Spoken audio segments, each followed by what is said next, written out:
नमस्कार दोस्तों, एक बार फिर से स्वागत है आपका मेरे यूट्यूब चैनल शेयर बाजार आज तक पर।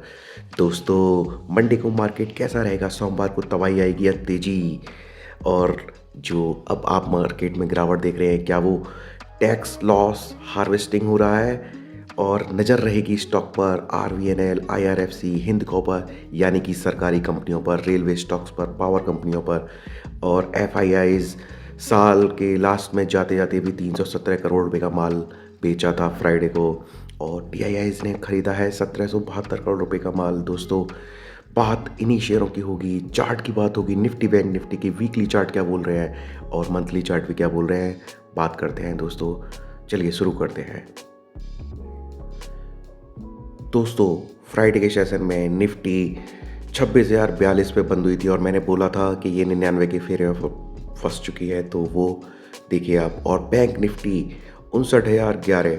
आज मैं आपको निफ्टी का बताऊंगा कि 99 का फेरा है क्या, क्योंकि वीकली चार्ट कुछ और बोल रहा है और मंथली चार्ट कुछ और बोल रहा है और डेली चार्ट कुछ और बोल रहा है। सेंसेक्स 85,041 पर बंद हुआ था और सबसे वीक सेक्टर था आईटी सेक्टर। दोस्तों, आईटी सेक्टर क्यों वीक है शायद आपको कोई नहीं बताएगा, पर मैं आपको यहीं बता देता हूँ कि गवर्नमेंट ऑफ अमेरिका यानी कि डोनाल्ड ट्रम्प H1 वीज़ा, जो कि हमारी आईटी कंपनी के जो एम्प्लॉई हैं, जो वहाँ वर्क करते हैं, उनके लिए हार्ड करने वाला है। तो इस वजह से सारी टेक कंपनियाँ, जितनी भी आईटी सेक्टर की कंपनियाँ हैं, वो गिर रही हैं दोस्तों। और डाउ जोन्स काम करने का मन नहीं कर रहा, छुट्टी पे गए हुए हैं, वहाँ भी -20 पॉइंट बंद हुआ 48,710 पर। नैस्डैक भी 20 पॉइंट ही करेक्ट बंद हुआ है, 23,593 पॉइंट पर ये क्लोज हुआ नैस्डैक। और गिफ्ट निफ्टी भी कुछ भी संकेत नहीं दे रहा है मंडे के लिए दोस्तों। अभी तो 26,080 पर इसने भी क्लोजिंग दी है। और एफआईआईज 317 करोड़ रुपए का माल सेल कर चुके हैं और डीआईआईज ने बाई किया है 1772 करोड़ रुपए का। पर गोल्ड और सोना और चांदी ये तो रुकने का नाम ही नहीं ले रहे दोस्तों, और 2,40,435 पहुंच चुकी है चांदी। एक दिन में ही 7 से 8% की गेन हो चुकी है चांदी में दोस्तों। शाम का सेशन चांदी का काफ़ी तेज रहा है, इसके लिए अलग से हम वीडियो बनाएंगे और आपको दोबारा से चार्ट पे लेकर चलेंगे। क्या हमारे जो टारगेट 2,75,000 के आसपास हमने जो दिए हैं, क्या उनको वो अभी 2-3 दिन में ही पूरा कर लेंगे, जिस हिसाब से चांदी की चाल चल रही है दोस्तों। और एक और चांदी पर ब्रेकिंग न्यूज़ मैं आपको यहीं बता देता हूँ। सैमसंग ने एक ऐसी बैटरी बनाई है जिसमें चांदी का यूज़ होता है दोस्तों। तो चांदी तो सोना बनने वाली है दोस्तों। और चांदी के बाद में बात करेंगे गोल्ड की। गोल्ड हो गया है 1,39,000 और ये भी 1,40,000 का हाई लगा चुका है इंट्राडे में। कल के सेशन में जो रात का सेशन था काफ़ी ज़बरदस्त था। प्लेटिनियम, जो भी मेटल, प्रीशियस मेटेरियल जितनी भी हैं, प्रीशियस जितनी भी मेटल हैं, यानी कि प्लेटिनियम हो गया, वो भी 7 से 8% बढ़ी थी। हो क्या रहा है मार्केट में उसको नहीं कह सकते फंडामेंटल, पर लोगों की नज़र कीमती चीज़ों पे है, कीमती धातुओं पर है। चलिए बात करते हैं अब निफ्टी के चार्ट की।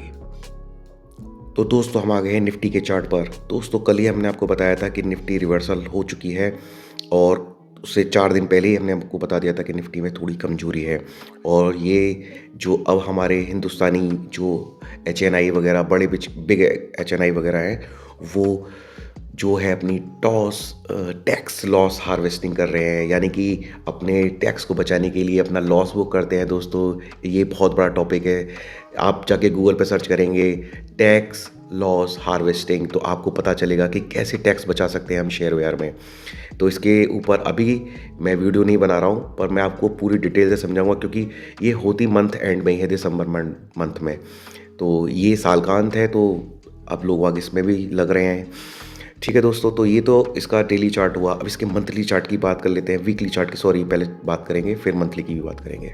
तो दोस्तों, इसमें तो मैं आपको जल्दी से फिर बता देता हूँ, ये इस चैनल के अंदर आ चुका है निफ्टी। तो जब चैनल के अंदर आ चुका है निफ्टी, तो वो अब नीचे तो एक बार 26,950 को तो टच करना चाहिए, चार्ट तो यही बोल रहा है।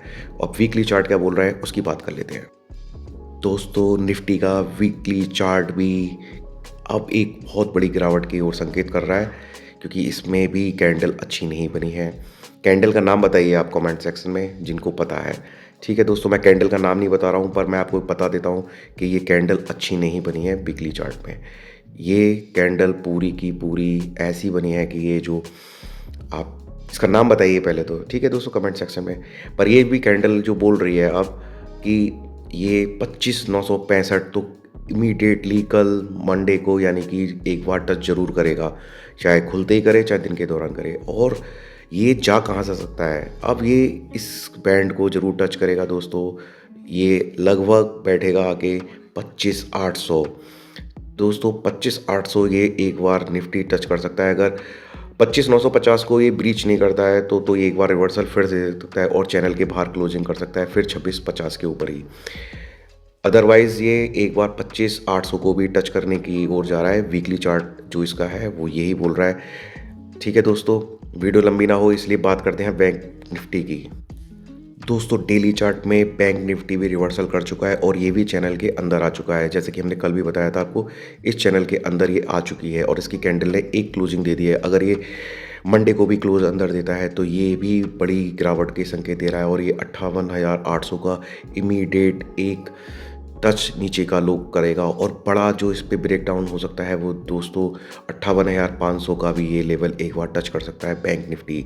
बात करते हैं इसके वीकली चार्ट की। दोस्तों अभी तक आपने वीडियो को लाइक नहीं किया है और चैनल को सब्सक्राइब नहीं किया है तो चैनल को सब्सक्राइब कर लें, क्योंकि चांदी के ऊपर हमने बहुत डिटेल वीडियो बना रखी है, एक नहीं कई। आप चैनल को सब्सक्राइब करें, वीडियो सेक्शन में जाएं, प्लेलिस्ट में जाएं और सिल्वर प्राइस प्रोडक्शन जो हमारी प्लेलिस्ट है उसको प्ले करके देखें। आपको चांदी के पहले से ही पहले प्रोडिक्शन करे हुए हैं। जो अभी लोग बोल रहे हैं वो हमने पहले ही बता दिया था कि 2,75,000 जाएगी। बात करते हैं इसके वीकली चार्ट की, बैंक निफ्टी के। तो दोस्तों बैंक निफ्टी का वीकली चार्ट अभी भी डाउन ट्रेंड चैनल के अपर बैंड पे क्लोज नहीं कर पाया है। ये वीकनेस का साइन दे रहा है वीकली चार्ट पे। मैंने आपको 4 दिन पहले ही बताया था कि डेली चार्ट में तो बैंक निफ्टी मजबूत है पर वीकली चार्ट में कमज़ोर है। तो ये अब इसका जो टारगेट आ रहा है वो दोस्तों 58,518 आ रहा है, क्योंकि ये चैनल के अब इस बैंड में काम करेगा। तो जो अगला टारगेट इसका यहाँ बनेगा तो ये जो इस चैनल का ये डाउन है ये लगेगा जाके 58,000 भी लग सकता है दोस्तों। पर इमीडिएट एक बार सपोर्ट लेवल है क्योंकि 58,518 का, तो ये एक बार उस लेवल को टच करेगा बैंक निफ्टी। तो बैंक निफ्टी भी चार्ट पर वीक है और निफ्टी भी चार्ट पर वीक है। बाकी मार्केट की साइकोलॉजी के ऊपर डिपेंड करेगा कि क्योंकि लास्ट जो डे होते हैं हमेशा निफ्टी या बैंक निफ्टी में, तो इसमें क्या होता है कि जितनी भी एएमसी कंपनियां हैं वो अपनी एनएवी बढ़ाने के लिए परचेजिंग भी करती हैं। तो हो सकता है कि लास्ट में तेज़ी भी आ जाए। पर एक बार मुझे ऐसा लग रहा है मंडे को खुलते के साथ तो एक बार गिरावट होगी, फिर उसके बाद मार्केट शायद रिकवर कर सकता है। तो आप अपने फाइनेंशियल एडवाइज़र से सलाह लेकर ही कोई ट्रेड लें। मैं यहाँ पे निफ्टी बैंक निफ्टी का सिर्फ एनालाइज करता हूँ दोस्तों। ट्रेड लेना आप अपने ऊपर या अपने फाइनेंशियल एडवाइज़र से पूछ कर ही लें। तो ये तो निफ्टी बैंक निफ्टी की बात हो गई थी। अब बात करते हैं जल्दी से खबरों वाले शेयरों की जो मंडे को रहेंगे खबरों में। तो दोस्तों मंडे को खबरों में रहेंगे stock Hind copper, Hindustan zinc, RVNL, IRFC और टाइटन, यानी कि सरकारी कंपनियों का फिर से बोलबाला रहेगा दोस्तों।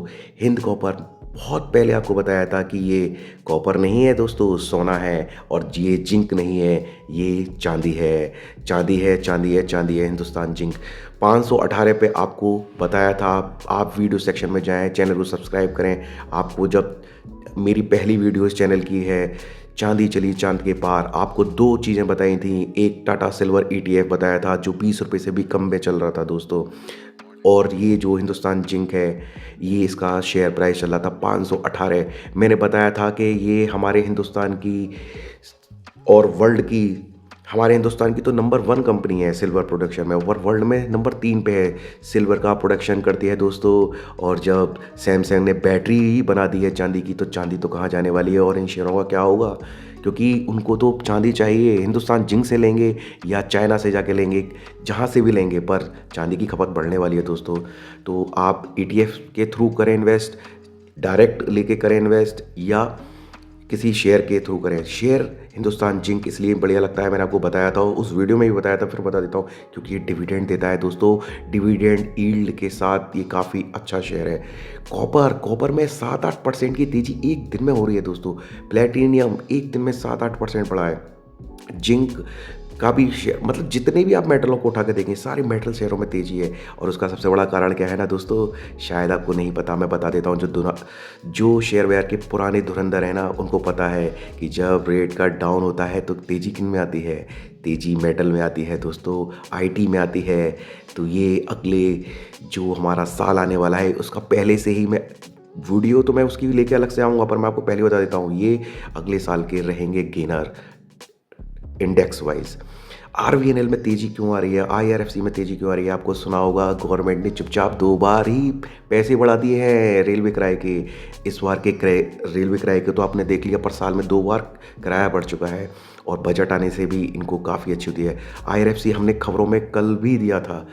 और आरवीएनएल, टाइटन टाइटन अपने 52 वीक हाई पे है। गोल्ड के प्राइस तेजी से जितने बढ़ेंगे, टाइटन का शेयर भी उतना ही तेजी से बढ़ेगा, क्योंकि ये भी आपको पता है कि सबसे महंगी घड़ियां बनाते हैं हिंदुस्तान में। तो अभी तो बात दोस्तों इतनी ही करेंगे हम, बाकी की बात हम फिर करेंगे एक अलग वीडियो में, क्योंकि अभी वीडियो आज के सेशन में आपको अच्छी मिलने वाली हैं। तो आप वेट करिए वीडियो का, चैनल को सब्सक्राइब करिए, अभी तक लाइक नहीं किए वीडियो को तो लाइक करिए। मिलते हैं नेक्स्ट वीडियो में, जब तक के लिए गुड बाय, थैंक यू दोस्तों।